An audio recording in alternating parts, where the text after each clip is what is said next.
RK Nagar ఉప ఎన్నికల ప్రచారంలో ధన ప్రవాహానికి సంబంధించి తమిళనాడు మంత్రుల చుట్టూ ఉచ్చు బిగుస్తోంది.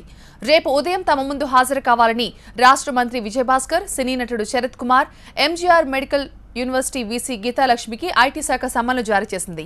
89 కోట్లను ఓట్ల కోసం విజయభాస్కర్ ఆధ్వర్యంలో పంచినట్లు గుర్తించారు. ఈసీకి ఈ విషయంపై ఐటీ శాఖ ఇప్పటికే నివేదికను అందజేసింది. ఆర్కే నగర్ ఉప ఎన్నికల ప్రచారంలో ధన ప్రవాహం ఈ నెల 7వ తేదీన ఐటీ శాఖ విజయభాస్కర్ ఇంట్లో తనిఖీలు చేసినప్పుడు హైడ్రామా చోటు చేసుకుంది. కీలక పత్రాలను విజయభాస్కర్ అనుచరులు మాయం చేసే ప్రయత్నం చేశారు. అడ్డుకోవడానికి ప్రయత్నించిన సీఆర్పీఎఫ్ సిబ్బందితో గొడవకు కూడా దిగారు. ఆర్కే నగర్లో భారీగా పోలీసులు మోహరించారు. డబ్బులు పంపిణీ చేస్తున్నారన్న అనుమానంతో అడుగడుగునా తనిఖీలు నిర్వహిస్తున్నారు. వాహనాలను చెక్ చేస్తున్నారు పోలీసులు. అనుమానితులను ప్రశ్నిస్తున్నారు.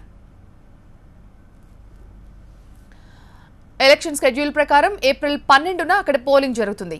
శశికళ వర్గం నుంచి ఆమె దగ్గర బంధువు దినకరన్ పోటీ చేస్తున్నారు. ఇక పన్నీర్ బ్యాచ్ నుంచి సీనియర్ నేత మధుసూదన్ బరిలో ఉన్నారు. అటు జయ మేనగోడలు దీప కూడా ఆర్కే నగర్లో పోటీ చేస్తున్నారు. ప్రతిపక్ష డీఎంకే తరపున లాయర్ గణేష్ బరిలోకి దిగారు. వీరంతా ప్రచారంలో బిజీగా ఉన్నారు. గెలుపే లక్ష్యంగా హామీలు గుప్పిస్తున్నారు నేతలు.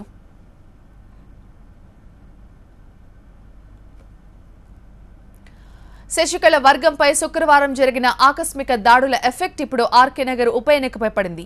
ఉప ఎన్నికల్లో భారీగా ధన ప్రవాహం జరుగుతుందన్న ఆరోపణలతో ఈసీ ఎన్నికను వాయిదా వేసే అవకాశం ఉందన్న ఊహాగానాలు పందుకున్నాయి. శనివారం కూడా మంత్రి విజయభాస్కర్ ఆయన అనుచరుల దాడిలో భారీ మొత్తంలో దొరకడంతో ఆర్కే నగర్ ఉప ఎన్నిక రద్దు ఖాయమంటున్నారు. తమిళనాడు ఆరోగ్య శాఖ మంత్రి శశికళకు విశ్వాస పాత్రుడు విజయభాస్కర్ ఆస్తులపై ఆకస్మిక దాడుల్లో దాదాపు 5,50,00,000 స్వాధీనం చేసుకుంది ఈసీ. ఆర్కే నగర్ ఉప ఎన్నికల్లో డబ్బుల పంపిణీకి సంబంధించిన కీలక డాక్యుమెంట్లను స్వాధీనం చేసుకున్నట్లు తెలుస్తోంది. ఆర్కే నగర్ ఉప ఎన్నికల్లో దినకరన్ గెలుపు కోసం 89 కోట్లను పంచినట్లు ఐటీ అధికారులు డాక్యుమెంట్లు, ఓటర్ల జాబితాని స్వాధీనం చేసుకున్నారు. అయితే ఈ దాడులకు సంబంధించిన పూర్తి వివరాలతో ఈసీకి ఐటీ రిపోర్ట్ అందజేసింది.